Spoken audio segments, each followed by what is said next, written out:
আমি আজকে থেকে 20 বছর আগে তখন কিনছি আমরা 20 টাকা 30 টাকা দিয়ে কিনছি বড় বড় ইলিশ। এরপর আর মনে ইলিশ আমরা খাইতে পারি না। তারপরে 300 টাকা, তারপর 600 টাকা, তারপরে 1000 টাকা, 1200 টাকা কেজি আমি বেচা কিনে গেলে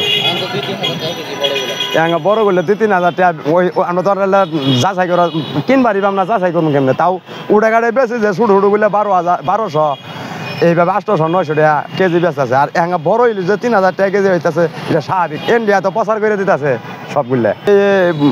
পূজার জন্য ভারতে সমস্ত ইলিশ দেয়া লাইতেছে, আমরা তো খামু কেমনে? আমরা তো মনে হয় যে কিনবার পাই না, টেয়া বেগরে খাবার পাই না। আর বাড়িতে তো খাবার পাই না, বাড়িতে মনে হয় যাই ইনকাম করি আমরা তো ডাল ভাতি খাই না। এখন মাছ করতে না খামো সবার থেকে আমরা যে বাংলা মাছ খাইতেছি বেশি। আড়া, মিরকে পুড়ে, সিলভার, তেলাপুয়া, জাতীয় মাছ না ইলিশ না, এটা তো পাই না, খামু কেমনে? ওই লেগে ওই যে অন্য সরকার অন্য দেশে দিছে, আবার এই যে আঙ্গুরের ডক্টর এনুস ইন্ডিয়া দিতেছে প্রচার করে পূজার জন্য করে। হ্যাঁ, তো এইভাবে তো সমস্ত গেতাছে বাংলাদেশ থেকে, তা আমরা খামু কি আর? 2 বছর আগে কিনছি ইলিশ।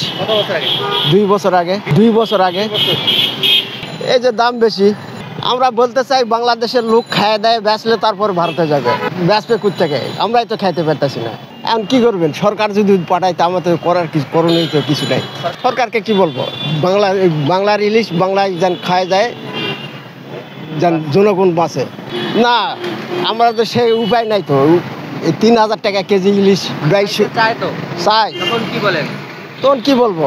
ওই সিলভার লেজায় খাওয়ান লাগে।